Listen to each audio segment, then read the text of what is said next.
안녕하세요, 동공입니다. 네, 오늘도 타이탄의 도구들 리뷰하도록 하겠습니다. 오늘 들어갈 내용은 읽지 못한다면 귀를 기울여라 입니다. 읽지 못한다면 귀를 기울여라. 이게 무슨 말일까요? 여러분 혹시 책 읽다가 도대체 무슨 말인지 이해가 안 갈 때가 있으세요? 저도 몇 개 책을 읽다가 지금 잠깐 내려놓은 책들이 있어요. 뭐 이유도 있어요. 어떤 교육에 관한 책이 있었고, 그 다음에 전에 얘기했던 죽음에 관한 내용이 있었어요. 그 다음에 일리아드 오디세이의 책도 막 억지로 막 읽었어요. 막 와닿지는 않았는데 막 힘들어 했습니다. 그런 책이 있을 거예요. 그럴 때는 어떻게 할까요? 읽지 못한다면 귀를 기울여라. 그냥 덮어놓고 있었거든요. 근데 여기서 지금 아이디어는 인간의 뇌는 각각 다른 방식으로 작용한다. 어떤 사람은 유난히 어려운 책을 잘 읽고 어떤 사람은 숨어 있는 걸 곧잘 발견한다.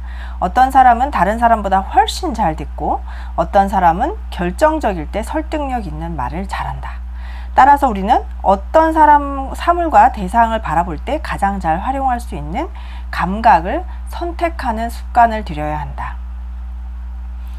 그래요. 다 다르죠. 유난히 어려운 책을 잘 읽고 숨은 내용을 잘 이해하고 다른 사람보다 훨씬 잘 듣고 근데 지금 여기까지는 저도 좀 어려운 점을 많이 느꼈어요. 한번 읽고 나면 항상 그런 컴플렉스가 동시에 같이 읽었는데 하고 이렇게 머리 끄덕이는 사람이 있고, 저는 이게 정확히 뭘 말하는 거지? 몰라서 또 읽었어야 돼요. 그래서 어떨 때는 어떻게까지 했냐면 다 프린트를 해서 연필로 다 그어가면서 읽었고요. 중요한 내용도 형광펜을 치면서 했었어요. 혹시 저랑 같은 생각을 하시는 분이 있을 수도 있는데 저희 이제 엄마는 책을 좀 많이 읽으셔가지고 책을 이렇게 동시에 봐요. 그러면은 저는 이제 그게 늘 컴플렉스였어요. 어머니는 저랑 반대였으니까 어렸을 때. 그래서 어떻게 엄마는 읽지라고 해서 어떤 책을 이렇게 보여주고 어떤 책 페이지를 한번 보라고 주면은 많이 읽으신 분인데 한참을 읽으시더라고요. 그래서 그때 좀 위안을 삼았어요. 나만 그런 게 아니구나. 그러니까 불경도 다 읽으시고요. 성경책도 다 읽으셨던 분이에요. 그러니까 종교에 휘둘리지 않을 정도로 상당히 많이 읽었는데, 그래서 지금은 눈이 되게 안 좋으세요. 저도 그런 게 좀 오는 것 같긴 한데, 그 모습을 엄마의 모습을 보면서 괜찮다라는 생각을 좀 했었거든요. 근데 저는 정말 프린트아웃을 다 해서 이면지로 해가지고 다 체크해서 보는 사람이에요. 그리고 한 번에 이해 못하고, 그래서 되게 그게 불편했었고 난 참 모자라다 이렇게 생각을 했었는데, 여러분들은 사물과 대상을 바라볼 때 가장 활용 가능한 감각을 선택할 습관을 들여라. 이 말이 저는 중요한 것 같습니다. 에드는 다음과 같이 말했대요. 나는 시를 읽지 못한다. 시를 읽으면 몇 초 안 돼 뇌 작동이 멈춘다.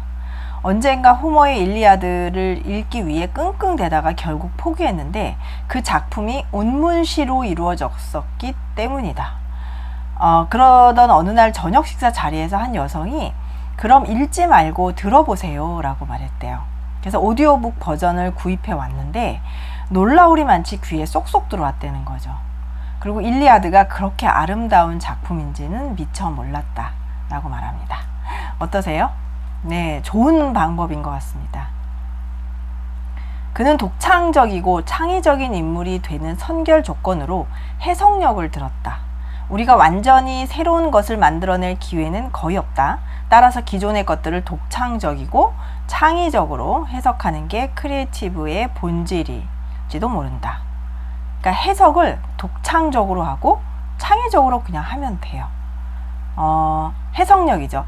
제가 아빠가 동양화가셨어요. 지금은 돌아가신 지 한 20년 되셨는데 예술에 제가 어떤 그런 피를 받았을까라고 생각했는데 한때는 좀 까불었어요. 잘 그려가지고 막 미술대회 나가고 그랬다가 중학교 딱 들어갈 때는 알았어요.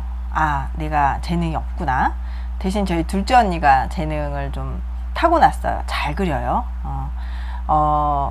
실내 디자인을 전공을 했는데 저는 그게 없더라고요. 근데 어느 순간에 이 작품을 보는 거를 좋아하더라고요, 제가. 그래서 그 예술적인 아빠의 그런 유전적인 게 있어요. 그래서 미술관을 가게 됐고 작품을 찾게 됐고 그리고 그것에 대해서 굉장히 행복했어요. 근데 사실은 다 두려운 게 뭐냐면 내가 저 작품을 보러 갔을 때 그 작품을 보고 내가 제대로 이해하지 못하면 어쩌지라는 게 두렵지 않으신가요?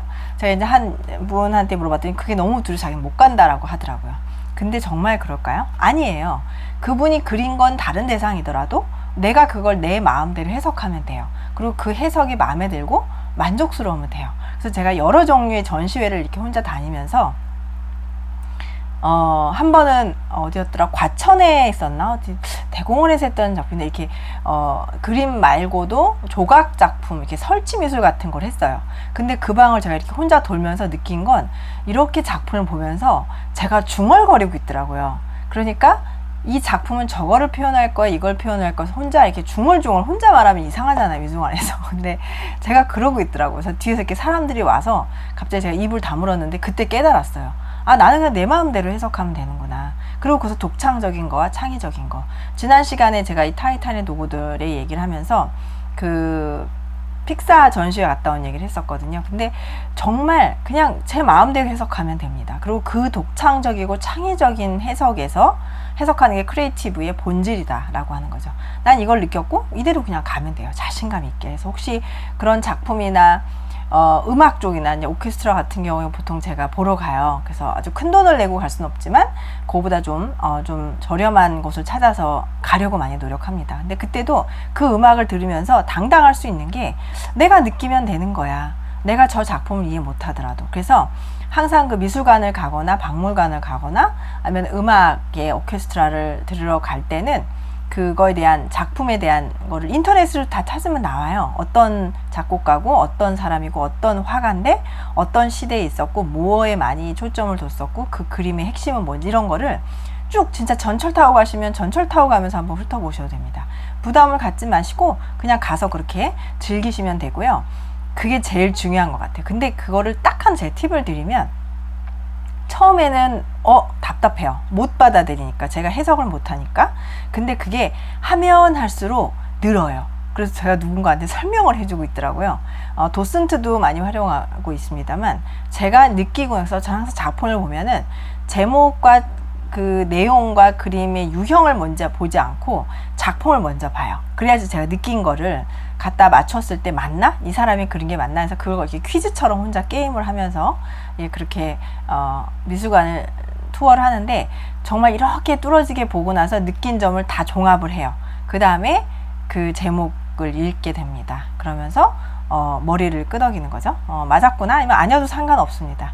그래서 작품을 보고 이제 그렇게 모아요. 그리고 갔다가 이제 엽서 같은 걸 사요. 근데 부담이 되기 때문에 어떤 기념품들을 많이 사진 못하죠. 요즘 예쁜 거 너무 많아요. 우산도 있고 뭐 지갑, 핸드폰 커버 뭐 근데 여러 가지가 있어요. 이중섭 작품을 좀 좋아하는데 그건 이제 명함 케이스를 샀어요. 근데 어머니한테 뺏겼는데 또 하나 지금 하나 구입을 했습니다. 부산에 있더라고요. 그거 한번 부산 가시는 길에 이중섭의 그 살았던 집이 있습니다.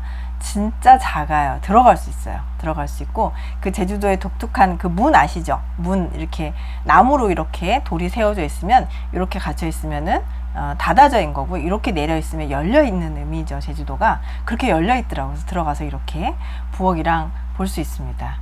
아 재밌어요. 거기서 이제 거기서 좀 싸더라고요. 이렇게 전시장에서의 기념품은 비싸요. 근데 그 이중섭 작품전을 보기도 하지만 그런 기념품을 꼭 사셔도 됩니다.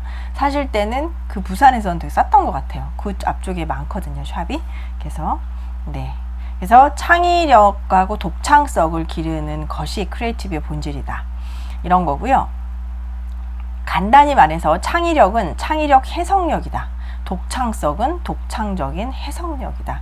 이렇게 말합니다. 그래서 혹시 선생님 여러분들이 읽지 못한다면 다른 방법으로도 그거를 습득할 수 있다는 게 저의 핵심이고요. 못 읽는다면 오디오북이라도 들으면서 귀를 기울여라.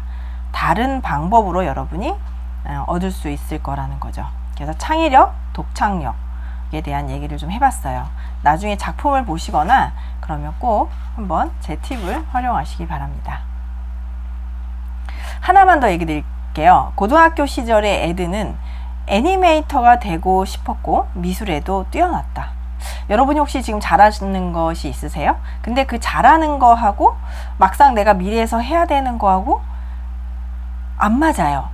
어떨까요? 미래에 성공할 수 있어야 되는 어떤 그런 전공이라든가 어떤 그런 사업 분야라든가 아니면은 할 일이라든가 이런 게 맞지 않을까 굉장히 두렵지 않으세요? 그거에 관련해서 제가 좀 읽어드릴게요. 이분은 애니메이터가 되고 싶었고 미술에도 뛰어났어요. 하지만 막상 대학에 진학할 무렵에는 곰곰이 생각해보니 디즈니의 애니메이터가 되기엔 자신의 실력이 너무 턱없이 부족한 걸 알았죠. 그려야 되잖아요. 제가 픽사 때 너무 아름다워요. 이렇게 연필로 그냥 도화지에다가 이렇게 슥슥슥슥슥 그 토이스토리 그냥 이렇게 엎어져 있는 장면이 이렇게 그려져 있는데 제가 무슨 얘기를 딱 뱉었냐면 그들의 재능이 너무 부러운 거예요. 어떻게 슥 그렸는데 이렇지? 제가 지금 엽서가 없는데 제가 제일 좋아하는 캐릭터 중에 하나가 그 우울이에요. 우울이. Five Senses 나오는 그 픽사의 작품 중에 우울이 아시죠? 파란에 이렇게 동그래가지고 이렇게 우울하게 쳐져 있는 그 친구의 엽서는 진짜 저는 최고 파일이랑 사왔는데 미칠 것 같습니다. 진짜 우울이 철철 흘러요. 온몸에 눈빛, 어깨, 머리 처지고 막 눈썹, 눈 안에 이거랑 몸이 또 뚱뚱해요. 보통 이게 우울하잖아. 그럼 많이 먹고 몸매 관리 못하니까 뚱뚱한데 이렇게 되게 우울하게 뚱뚱한 비율이에요. 근데 또 그것도 등을 보여요. 등을 보여서 이렇게 돌아보는 이 장면은 정말 제가 나중에 찾으면 꼭 여러분께 보여드릴게요. 잠깐만요. 없네요. 여기 없네요.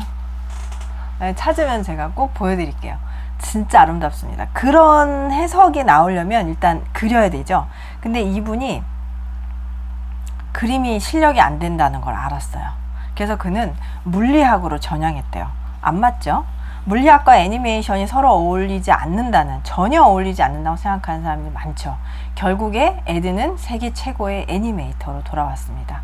그는 자신의 성공 비결에 대해 이렇게 말했어요. 지금도 정말 많은 사람들이 그 두 가지가 서로 완전히 다르다고 생각한다. 이는 예술에 대해 갖고 있는 근본적인 오해에서 비롯된 것이다. 그들은 예술이란 그림을 잘 그리는 법, 그리고 탁월한 자신만의 표현법을 배우는 것이라고 생각한다. 예술은 그림을 잘 그리는 법, 그리고 탁월한 자신만의 표현법을 배우는 것이라고 생각한다. 아까 제가 저희 둘째 언니를 잠깐 얘기했는데 그림을 엄청 잘 그려요. 그래서 그렸다 하면 그냥 학교에 복도에 붙어요. 저는 이제 서예도 좀 했거든요. 아버님이 동양화가라 이 서예를 잘 하셨거든요. 그래서 뭐 여러 가지를 많이 일을 하셨지만 저는 서예 족자가 걸렸고요. 아버지의 피를 잘 받은 언니는 그림을 그려. 아빠 부채에다가 무궁화도 그리시고. 그런데 그거를 정말 똑같이 그려요. 그림을 잘 그리는데 지금은 미술을 하지 않아요. 그래서 언니를 가만히 생각하면 왜 저렇게 훌륭한 재능을 안 쓰지? 라고 생각했는데 이거지 않나 싶어요. 탁월한 자신만의 표현법을 배우는 것. 그러니까 창의적이고 독창적인 자기만의 그림을 그려야 되죠. 뭐 산수화라면 산수화고 유화면 유화라, 풍경화, 수채화에 내가 담고 싶은 어떤 컨텐츠가 있어야 되는데 그걸 자기만의 표현법으로 이렇게 딱 보여줘야 되는데 거기까지 혹시 연결이 안 된 건 아닌가라는 생각이 좀 듭니다. 그러니까 잘 그리는 것만이 아니에요. 그것만 갖고는 안 된다는 거. 탁월한 자신만의 표현법을 배우는 것이라고 생각한다. 하지만 창의적인 예술가들이 하는 끊임없이 보는 법을 배우고 훈련하는 것뿐이다. 끊임없이 보는 법. 그래서 제가 그런 훌륭한 작품이 국내에 들어오거나 외국에 가면 그런 박물관이나 미술관을 꼭 가는데 그런 걸 보고 싶어요. 그런 새로운 세상을 보고 싶어요. 그 사람이 표현하려고 하는 그 당시의 도시, 이렇게 파리에 비 내리는 그거를 이제 유화로 그린 작품을 보면 정말 비가 이렇게 쫙 흘러요. 축축하니. 그걸 어떻게 이렇게 바람을 표현하는 분도 있고 햇빛을 표현하는 인상주의도 있어요. 근데 그거를 어떻게 저렇게 표현할까?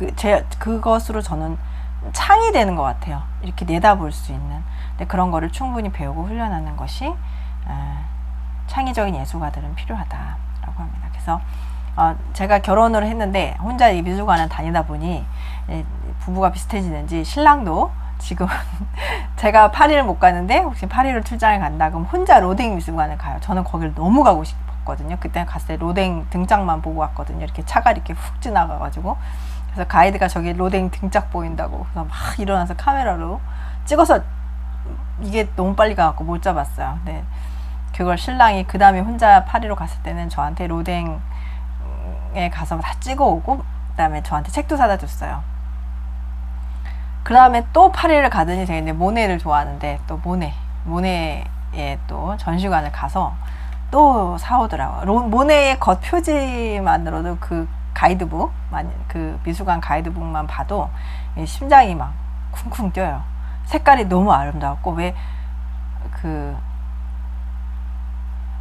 막 이렇게 눈앞이 이렇게 시원해지는 컬러. 녹색이 보통 그렇다고 하지만 그런 우수한 작품들은 고전은 정말 눈앞이 시원합니다. 그래서 그렇게 또 변하는 것 같아요. 그리고 작품도 많이 이제는 얘기를 하는 것 같아요. 신랑하고. 그래서 같이 일하는 직장에 있을 때 부하 직원들한테는 항상 그런 거를 많이 권유했어요. 프린트아웃해서 줘서 어떤 혜택이 있으니까 꼭 가서 미술관에 방문하라. 그래서 뭐 그 회사 제 운용비로도 이렇게 돈을 대주어서 갔다 오기도 했었어요.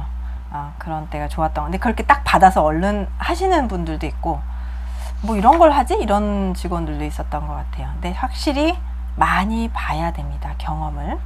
네. 자, 인생을 걸어볼 목표를 찾아랍니다. 인생을 걸어볼 목표를 찾아라. 오늘도 의미심장한 얘기들이 많은데요. 여러분이 만약에 성공하고 싶으세요. 이 채널이 성공이죠. 일단 돈의 여유가 있어야지 더 많은 기회가, 성공의 기회가 오고요. 그걸 동시에 두 개를 다 하면 제일 좋죠. 이 자꾸 컨텐츠가 이렇게 자꾸 책으로 가는데 이 재테크적인 거는 사실 이런 과정이 필요하다고 봐요. 제가 지금 바로 재테크적인 액션을 막 하고 있는 건 아니고 사업을 하려고 준비를 하고 있는데 그때는 많이 흔들리거든요. 근데 이런 말이 정말 많이 도움이 돼서 공유를 합니다. 여기서 뭐라고 말하냐면요. 첫 번째는 실패란 완전히 실패하는 것이다라는 용어를 썼고요. 그냥 완전히 실패하고 바로 이제 오뚜기처럼 빨딱 일어나세요. 왜냐하면 실패는 오래가지 않는다. 이렇게 말을 하고요. 그 대체 불가능한 사명을 찾아라. 아까 그 전에 얘기를 하나 드릴게요. 제가 이제 아는 한의사분이 있었는데 한 소아과 의사랑 같은 자리에 있었어요. 그러고 있는데 한의사분이 이렇게 오더니 그 근처에서 한의원을 처음 개원을 한 거예요. 젊은 한의사였는데 그분이 와서 이러더라고요. 저는 좀 그때 나이가 어렸다고 할 수도 없고 하여튼 뭐 사회생활을 오래 했지만 많이 끼치지 못했던 좀 어리숙한 상황이었던 것 같아요. 근데 그 한의사가 그 옆에 있는 소아과 의사한테 진짜 못 살겠습니다 해서 막 한탄을 하는 거예요. 그러니까 딱 큰 마음 먹고 막 개업하고 들어왔는데 손님이 너무 없는 거예요. 그래서 자기는 망했다라는 걸 딱 느낀 것 같아요. 그쯤에 전 좀 지켜봤거든요. 근데 그분이 와서 이렇게 막 한탄을 하는데 저 놀라운 게 저 앞에 있던 그 소아과 의사분이 하는 말이 더 놀라웠어요. 3번만 망해봐 이러는 거예요. 한번 지금 처음에서 막 진짜 너무 괴로워하는 젊은이한테 지금 아무것도 아니다. 3번만 탁 망하면 그 다음부터 된다 이렇게 말하더라고요. 저는 그때 되게 몰랐을 때 어떻게 저렇게 실패를 쉽게 말하지. 저는 너무 실패가 두렵거든요. 근데 저렇게 쉽게 말하는데 웃어요. 살짝 웃으면서 말장난치면서 근데 봤더니 이분도 소아과로 해서 망했던 분이에요. 그래서 그곳에 와 계셨던 사람이었거든요. 근데 그걸 보면서 실패가 어떻게 보면 이분한테는 굉장히 큰일이었죠. 그걸 동시에 앞에서 두 명을 제가 보면서 이렇게 실패를 하면 결국에 성공으로 가는 길도 있겠구나. 그렇게 어떻게 초연하게 위로도 아니었죠. 되게 이분 상처받았을 것 같거든요. 더 망해봐 뭐 이런 거니까. 근데 그런 세계가 있다라는 걸 그때 좀 알았어요. 실패는 오래가지 않는다. 다시 실패를 할 때는 완벽하게 하고 다시 제대로 시작해라 이런 말이 있고요. 대체 불가능한 사명을 찾아라. 저는 이 부분을 좋아서 좀 공유하도록 할게요. 대체 불가능한 사명을 찾아라. 사명이 뭐죠?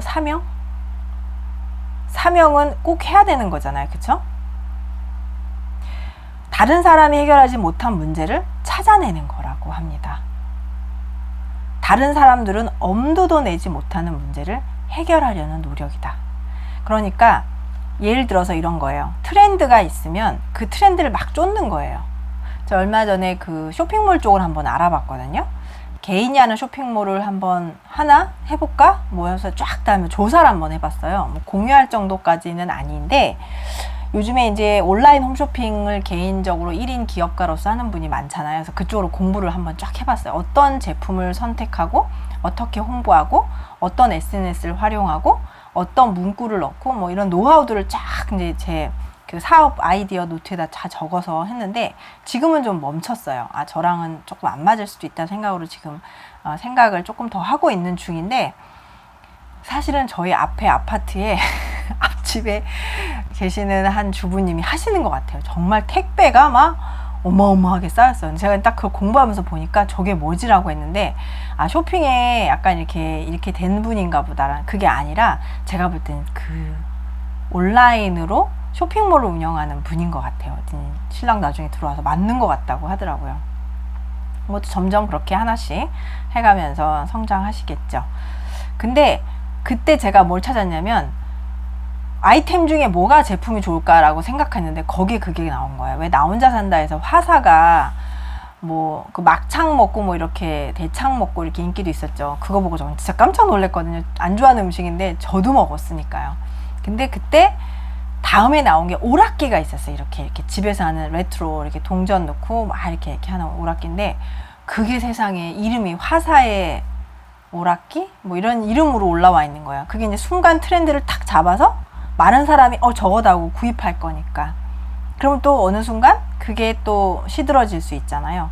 그런 거 말고 말하는 거예요. 이 사람은 실패는 짧아야 하고 성공은 길어야 한다. 지속 가능한 성공을 위해선 사람들의 관심이 현재 어디에 있는지 앞으로 어디로 이동할 것인지에 대한 파악이 먼저 이루어져야 된다고 생각하시죠. 그래서 나는 피터 틸에게 미래를 결정지을 수 있는 가장 중요한 트렌드는 무엇인가? 라고 물었대요. 근데 그의 답이 뭐였냐면 트렌드는 중요하지 않다. 미래의 삶에 가장 중요한 역할을 하는 건 사명감이다. 이 말을 여러분한테 꼭 해드리고 싶었어요. 그러니까 트렌드를 쫓아요. 지금 그래서 제가 뭐 들주셨냐면 여름이니까 그 바닷가에 놀러 가거나 워터파크 놀러 갈 때 신는 슈즈 있죠. 그쵸? 그 슈즈가 좋겠구나 해서 아마존이랑 알리바바랑 뭐 다 알아봤어요. 1688이랑. 근데 진짜 여러분 놀랍게도 1,300원짜리도 있어요. 1,300원. 뭐 3,000원, 6,000원 많이 가격이 떨어졌고 옛날에 되게 비쌌어요. 저 직원한테 한번 빌린 적도 있었거든요. 야유회 가느라고 뭐 그거 한번 가려고 살 수는 없으니까. 그래서 빌린 적이 있는데 왜 빌렸냐면 비싸서 빌렸거든요. 그 부하 직원한테 그런 거 빌렸다고 막 혼났는데 하여튼 근데 지금은 굉장히 싸요. 근데 이렇게 순간순간에 어떤 트렌드만 보고서는 하면 안 된다라는 얘기예요. 그래서 트렌드는 중요하지 않고 미래의 삶에 가장 중요한 역할을 하는 건 사명감이다. 일단 어떤 트렌드가 생겨나면 곧장 엄청난 사람들이 몰려든다. 그리고 많은 사람들이 어떤 한 가지 일에 매달리면 경쟁은 치열해지고 반면 차별화는 약해진다. 따라서 1등을 차지하지 못하면 트렌드는 의미가 없고 망한다는 건 특정 브랜드의 n번째 순위를 기록하면서 사라진다는 뜻이다. 브랜드를 탐색하는 시간을 대신에 우리는 사명을 찾아야 한다. 지금 말한 대로 사명은 다른 사람들이 해결하지 못한 문제를 찾아내는 것이다. 그 사람들을 도와주는 거예요. 이렇게 하래요. 그래서 대체 불가능한 사명을 찾아라. 테슬라 모터스의 CEO 앨런 머스크를 아시나요? 아시죠? 굉장히 놀라운 분이고 이분이 말할 때마다 사람들이 깜짝 놀라요. 스페이스 X라는 프로젝트를 시작했고요. 21세기에 가장 중요한 사업이 될 거라고는 어느 누구도 짐작을 못했어요. 지구의 대안을 찾아 화성에 가겠다. 이런 생각은 진짜 웃음거리에 지나지 않았어요. 앨런 머스크에게 이 생각은 가장 소중한 사명이었다. 그러니까 어떤 트렌드를 생각한 게 아니라 사명으로 여긴 거예요. 현재 스페이스 X 프로젝트는 대체 불가능한 사업이고요. 스페이스 X 말고는 누구도 해결할 수 없는 문제다. 멋있지 않나요? 이거 정말 허무맹랑하다고 욕도 진짜 많이 했는데 이미 최근에 나온 이 타이탄 도구의 책에서 이렇게 표현하고 있는 거죠. 거기에서 일하는 사람들은 모두 그런 사실을 알고 있고 그것이 엄청난 동기로 작용한다. 제가 이렇게 직원들하고 일하면서 느끼는 건 힘들 때가 있었어요. 제가 이 일을 한 게 맞나? 그때 가장 아니라고 생각할 때 첫 번째 드는 게 뭐냐면 저는 직원한테 부끄러울 때였었어요. 직원이 이 일을 막 해요. 제가 이렇게 지시하면 막 열심히 해요. 근데 이게 뭐에 영향이 있는 거지? 이게 우리 소비자한테 영향이 좋은 건가? 나한테 좋은 건가? 내 회사에 좋은 건가? 이 직원이 성장하는 길인가?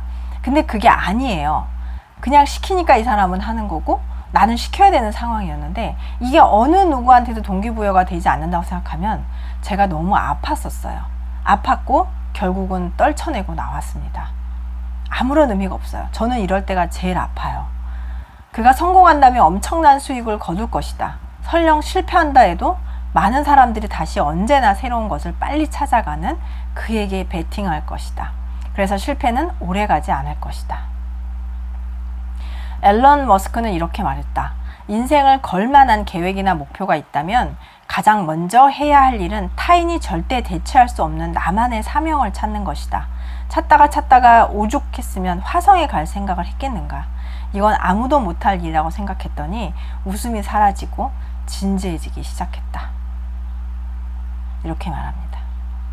근데 피터 틸도 맞장구를 친다. 다음에 등장할 빌 게이츠는 운영체제를 개발하지 않을 것이다. 다음에 등장할 레리 페이지나 세르게이 브린은 검색 엔진을 만들지 않을 것이다.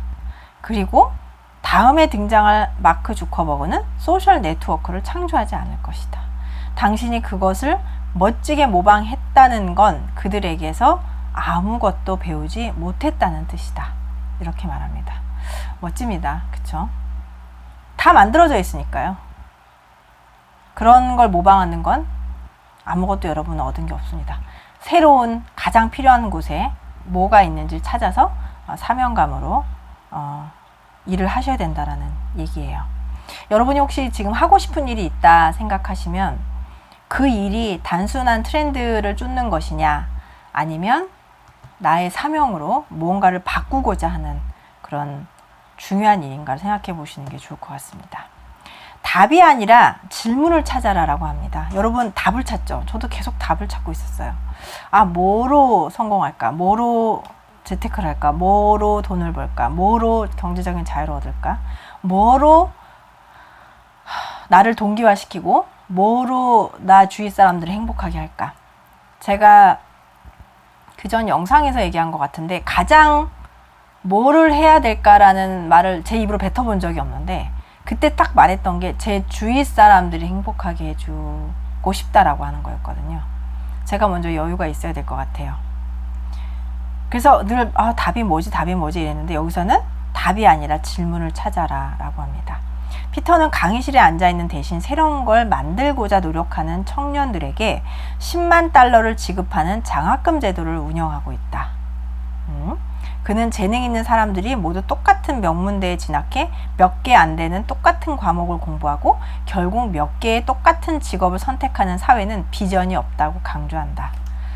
너무너무 동의합니다. 제가 이전에 워런 버핏과의 점심 식사라는 그 책에서 그 작가가 말합니다.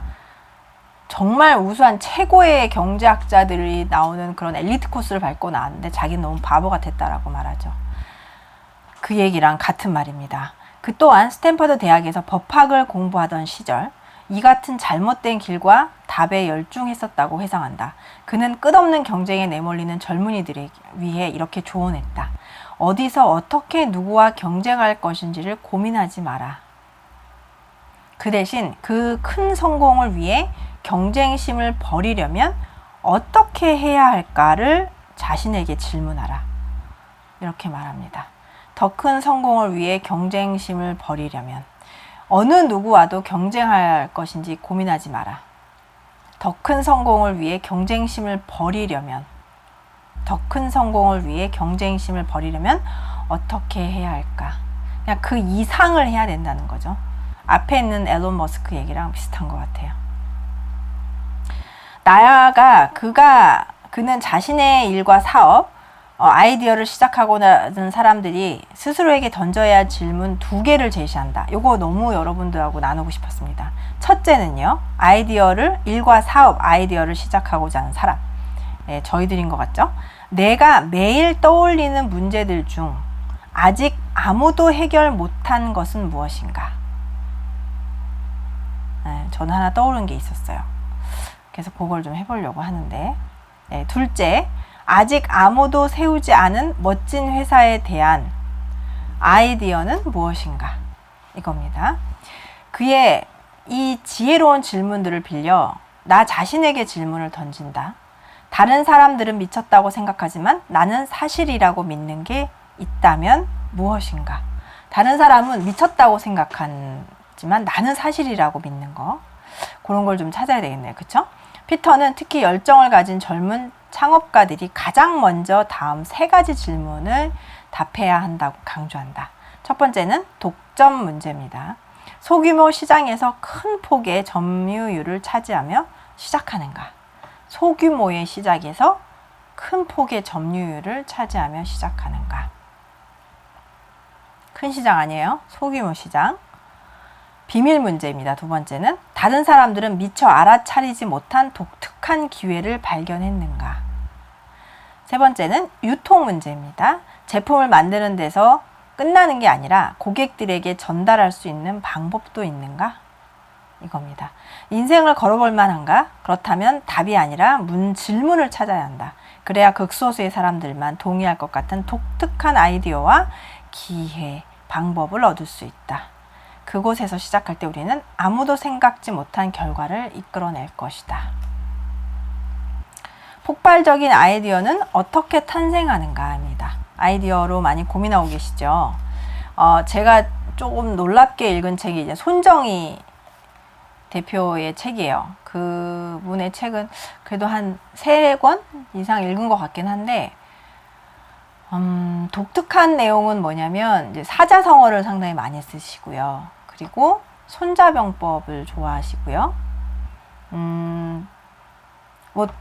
본인만의 모르겠어요. 한국계 일본인이어서 그런지 잘 모르겠는데 하여튼 이런 본인만의 굉장히 놀라운 철학이 그 안에 딱 보통 경제나 경영, 성공 이런 책을 보면은 잘 사용하지 않는 굉장히 동양적인 그런 철학들을 이렇게 믹스해 놨어요.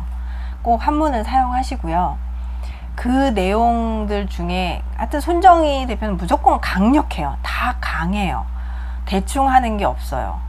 어마어마하게 실패도 했죠. 그때 비트코인으로 실패를 제가 들은 거는 6천억이라고 하더라고요. 근데 그런 실패를 무서워하지 않을 것 같은 사람이에요. 그렇게 했으니까 또다시 그걸 딛고 더 엄청난 성공을 낼 것 같은 그런 확신이 드는 사람인데, 그분이 그 고등학교를 미국으로 아마 갔고, 고등학교를 거기서 하면서 대학교도 미국에서 나와요. 근데 거기서 뭘 하냐면 사업 아이디어를 짜요. 근데 그때 이제 통역 프로그램을 만들거든요. 근데 본인은 통역 프로그램 만들 능력이 있을까 없을까? 없어요. 없는데 가장 엘리트 학생과 가장 엘리트 교수를 설득해요. 무섭게 설득해요. 학생인 신분으로 이 사람들을 설득하고 자본금이 하나도 없습니다. 없는 상태에서 이 2사람한테 두 부류에게 사업 아이템을 설명을 해요.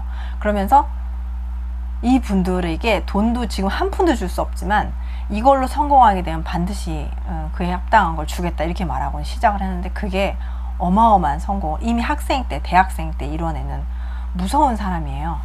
근데 이 사람이 결국은 졸업을 했어요. 저는 그걸 읽으면서 무서운 게, 그럼 정말 사업에 뛰어들고 아이디어를 찾고 했을 때는 이 사람 얼마나 진짜 진취적으로 어떤 일을 해낼까, 이런 실행력은 어마어마할 것 같이 무서웠거든요.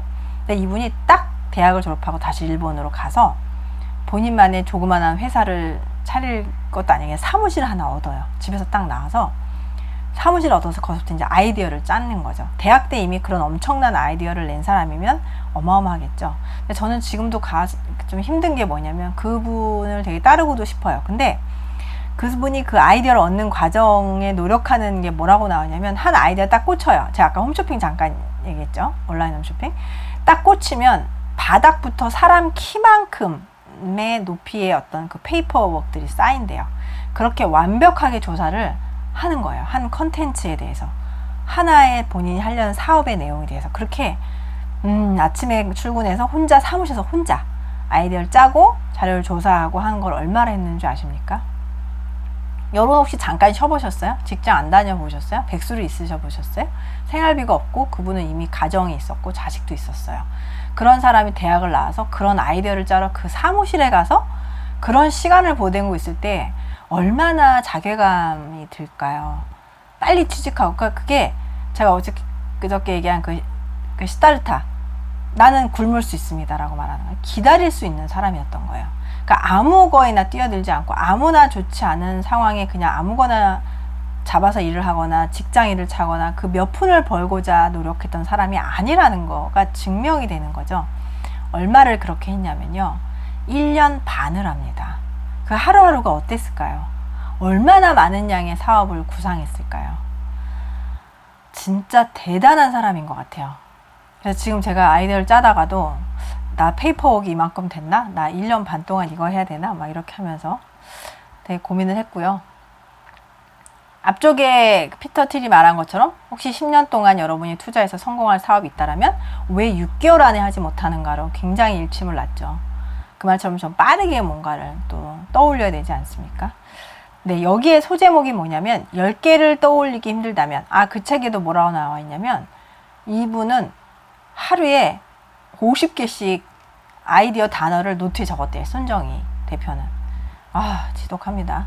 여기서 지금 뭐라고 나왔냐면은 10개를 떠올리기 힘들다면, 여러분이 이렇게 아이디어를 막 떠올려 보세요. 오늘은 다리미, 오늘은 스피커, 오늘은 TV. 정말 이랬어요. 예시가 그래요. 휴지, 뭐가 불편해하지 하면서 아이디어를 막 짜겠죠. 10개를 떠올리기 힘들다면 20개를 떠올려라 라고 말합니다. 좋은 아이디어를 떠올리지 못해 힘겨워하는 사람들은 사실 신통치 않은 아이디어도 별로 떠올리지 못한대요. 반면에 좋은 아이디어가 많은 사람들은 황당하고 터무니없는 아이디어를 그보다 몇 배는 더 많이 갖고 있대요. 없으면 아예 없고, 갖고 있으려면 아예 황당한 아이디어를 몇 배나 더 갖고 있고, 황당한 아이디어를 끊임없이 내놓다 보면 좋은 아이디어도 몇 개쯤은 반짝이는 법이다 라고 말합니다. 20개가 넘는 회사를 설립해 그 중에 17개는 실패했지만 남은 3개가 성공한 덕분에 수천만 달러를 벌어들인 제임스 알투처는 알투처 또는 세스 고겐의 의견에 동의한다. 그는 미국에서 가장 명성 높은 헤지펀드 매니저이자 기업가 베스트셀러 작가다. 나는 그보다 더 빠르게 거대하고 열성적인 팬덤을 구축한 인물은 본 적이 없다. 와. 그래서 이분이 말하는 거는 아이디어 주제는 무엇이든 상관없다. 중요한 건 꾸준한 연습이다. 그는 이렇게 말했다. 아이디어 10개가 떠오르지 않으면 20개를 생각해내면 된다. 우리는 스스로에게 완벽한 아이디어를 꺼내라고 심한 압박을 가한다. 완벽주의는 아이디어 근육의 적이다. 완벽주의가 좋지 않대요. 우리 뇌는 우리를 보호하기 위한 황당스럽거나 바보 같은, 고통을 줄 것 같은 아이디어가 떠오르는 걸 막으려고 한대요. 자꾸 보호하는 거. 어제 제가 뭐 하나 잘못했네요. 그러면 이런 방어 기전을 차단하는 방법은 뇌가 터무니없는 아이디어를 떠올리도록 강제하게 하는 것이다. 이렇게 해서 계속해서 우리에게 필요한 건 완벽한 아이디어가 아니라 좋은 아이디어라는 사실을 잊지 말자. 무엇이든 떠올리는 아이디어 풀을 풍성하게 채울수록 좋은 아이디어의 탄생은 가능성이 높아진다. 이렇게 말합니다. 와, 지금 오늘도 타이탄의 도구를 아이디어 짜고 계시다면 이 팁을 충분히 활용하시면 좋을 것 같아요. 네, 오늘도 타이탄의 도구들 한번 리뷰해 봤습니다. 도움 많이 되셨나요? 네, 오늘도 많이 행복하시고요. 많이 웃으시고 꼭 건강하시기 바랍니다. 동공이었습니다.